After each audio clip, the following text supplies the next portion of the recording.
Well, I think we should see if we could start up a choir here at North Park.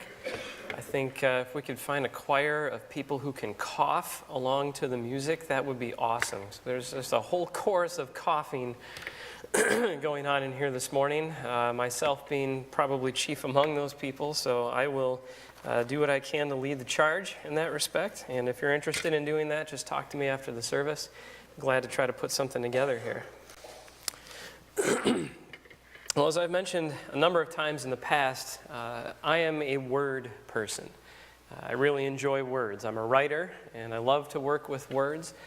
One of the things I like doing especially is looking up words and looking at their definitions. I find it helps me understand things so much better when I can actually look at a specific definition of what a word means. Sometimes I even understand myself better when I find out what a particular word means.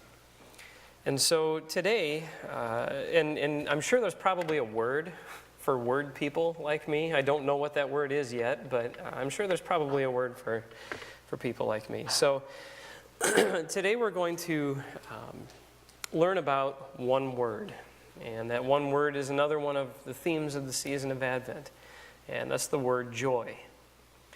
Now, a lot of times when I look up words and look at definitions, you know, I can find paragraph-long definitions of what these different words mean. I mean, just really specific idea of what this concept and what the word is getting at. Unfortunately, joy is not one of those words, and it's kind of frustrating for me. I'll look up the word joy, and it'll just give me like one word. It'll say gladness or happiness.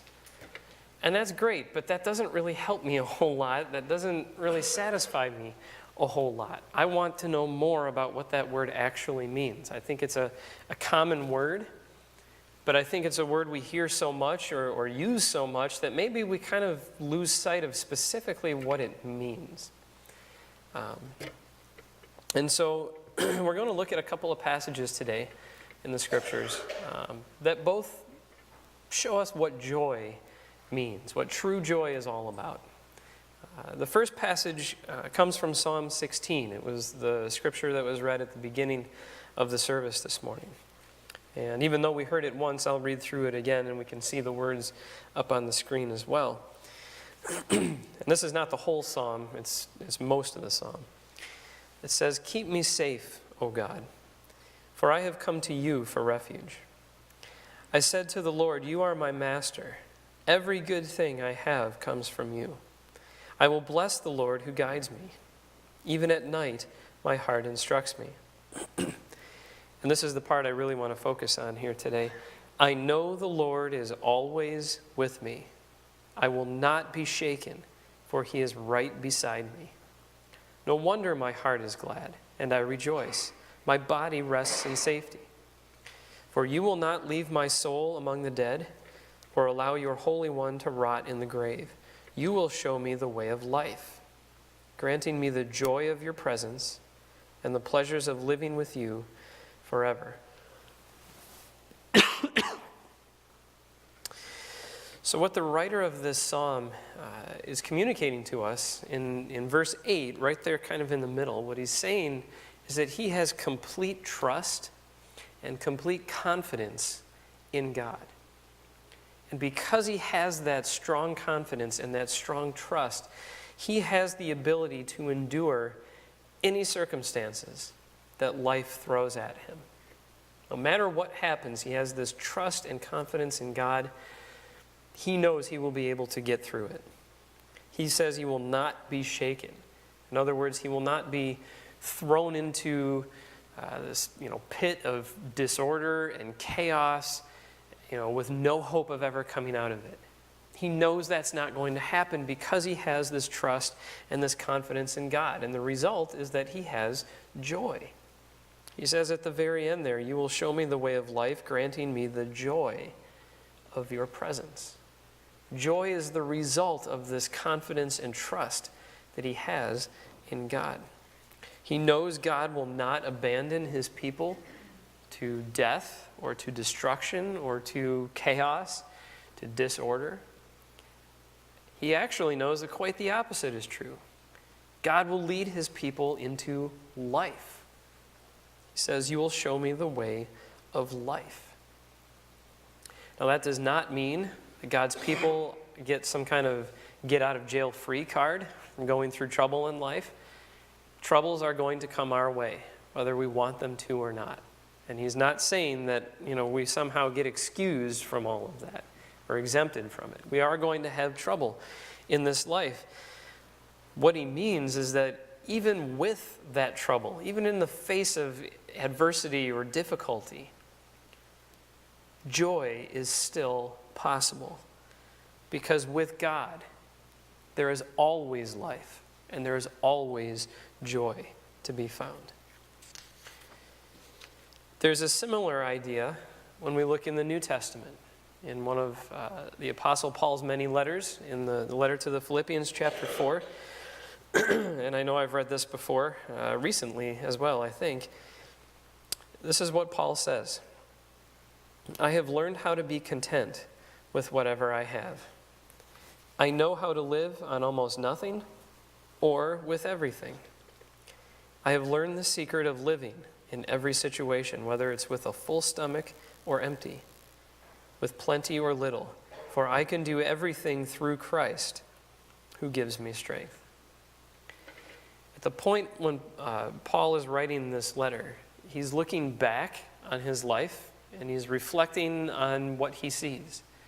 And when he looks back, he sees this roller coaster of ups and downs, this whole cycle of going through good times and going through not so good times and not so easy times. He talks about having times when he had plenty of what he needed to survive, whether it was food or shelter or money or whatever it was that he needed. He sees times when he had plenty to survive. He says, "I had a full stomach."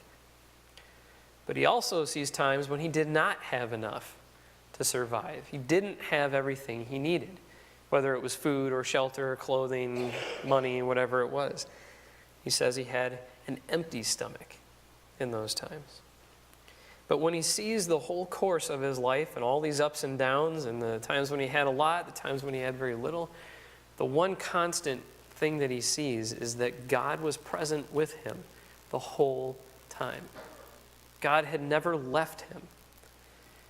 And because God was always with him, he had given Paul the strength and the ability and the power to endure the circumstances that he was in, whatever life threw at him. So Paul seems to have understood what the writer of Psalm 16 was talking about. When the writer said, "I know the Lord is always with me. I will not be shaken, for he is right beside me." Paul had this complete confidence and this complete trust in God. He was not thrown into hopeless disorder or chaos. He knew God was with him, and he was able to get through anything that life brought his way. So when we look at both of these passages, what we learn about joy is that true joy is not tied to our circumstances. True joy is not dependent on the circumstances of our lives. Rather, true joy is based on a relationship with God. Both of these passages show us that having a relationship with God is where our joy comes from.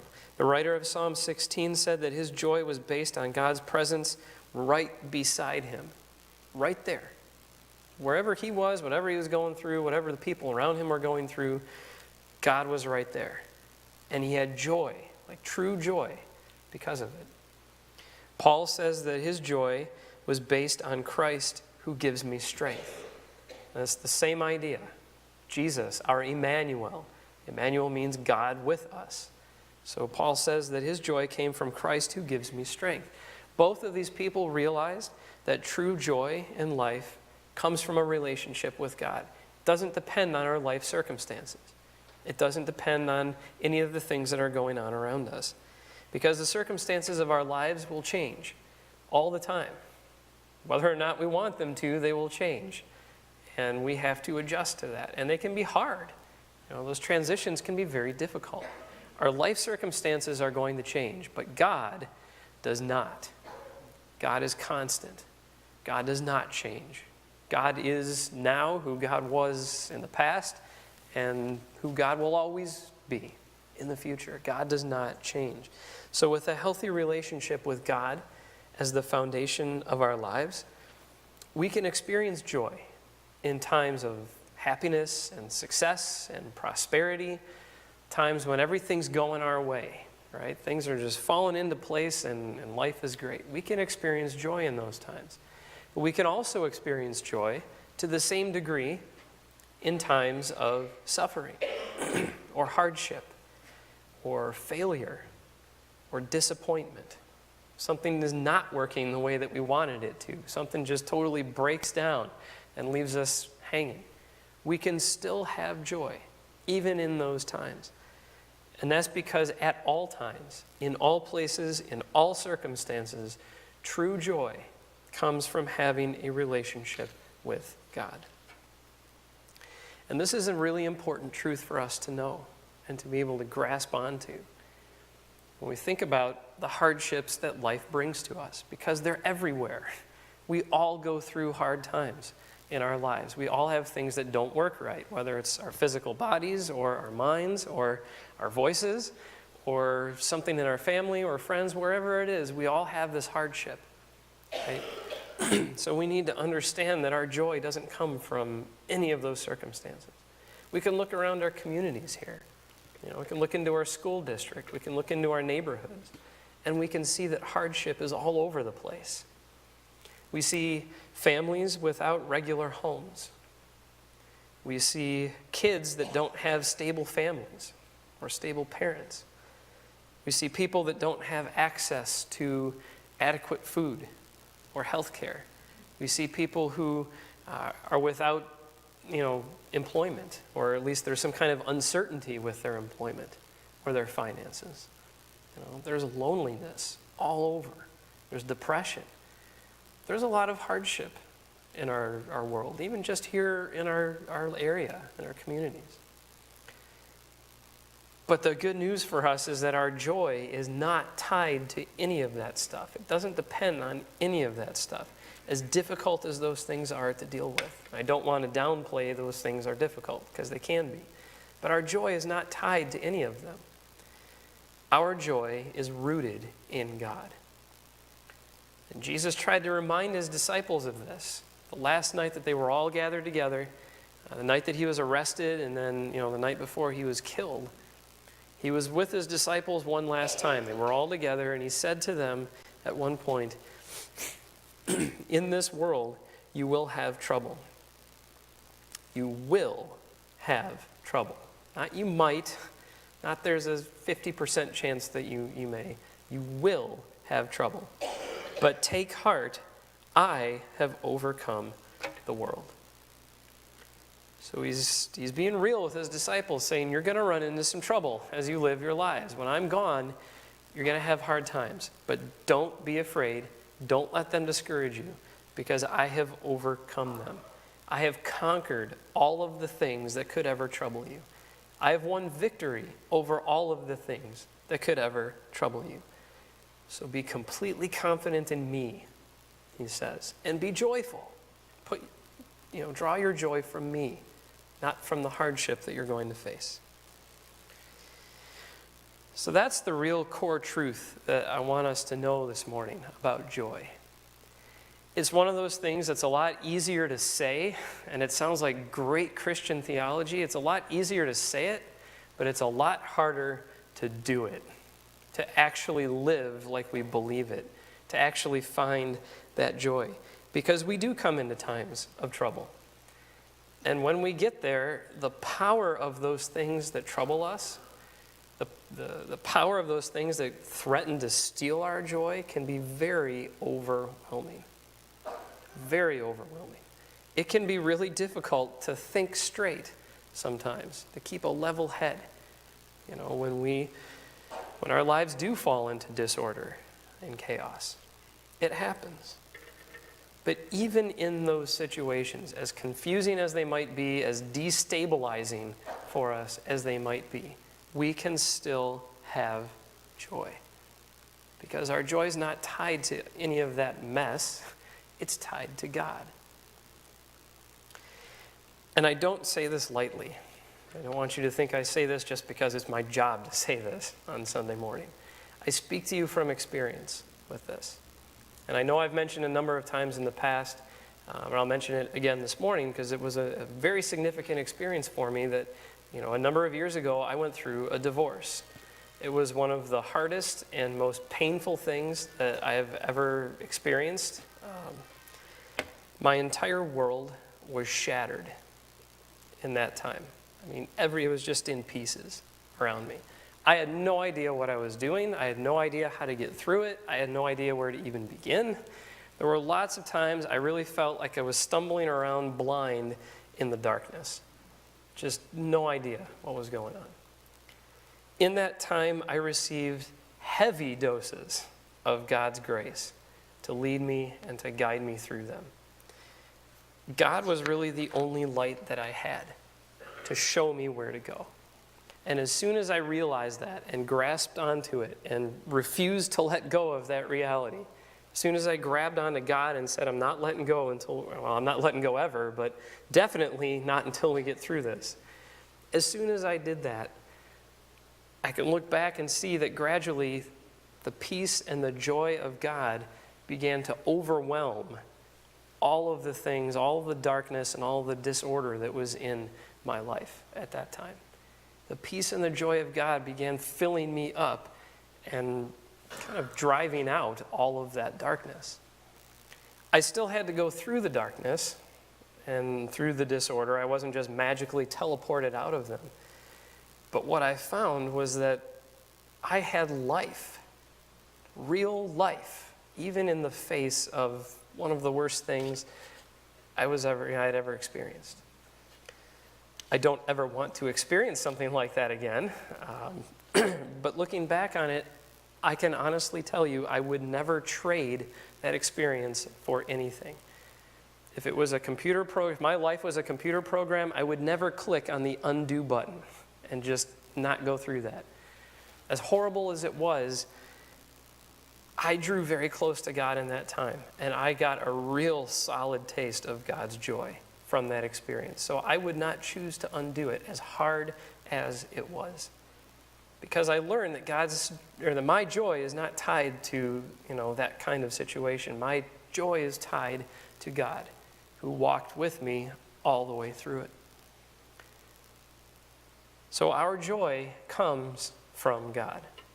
That's the one thing that we need to remember this morning. Our joy comes from God, from our eternal Creator, from the King of the universe, from the Lord over all things, over all circumstances.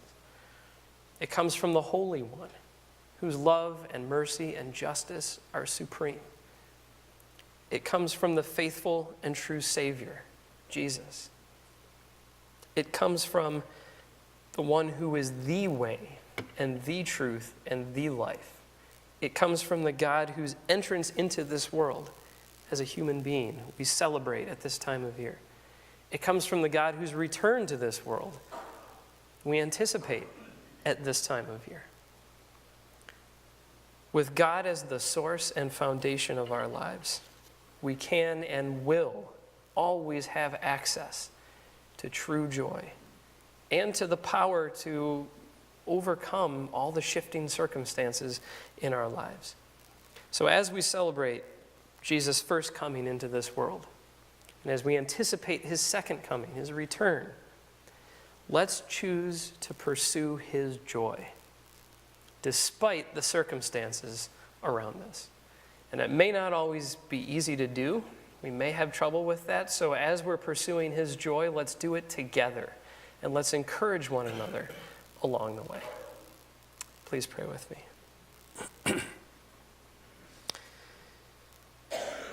Lord God, we do thank you for giving us your joy. No matter what's happening in our lives, we can be assured that you are right there beside us. Whether we're experiencing good times or hard times right now, or some mixture of the two, please give us a fresh sense of your joy to motivate us onward and upward, further up and further in, as C.S. Lewis said, toward your kingdom. Help us to encourage one another along the way. We love you. Amen.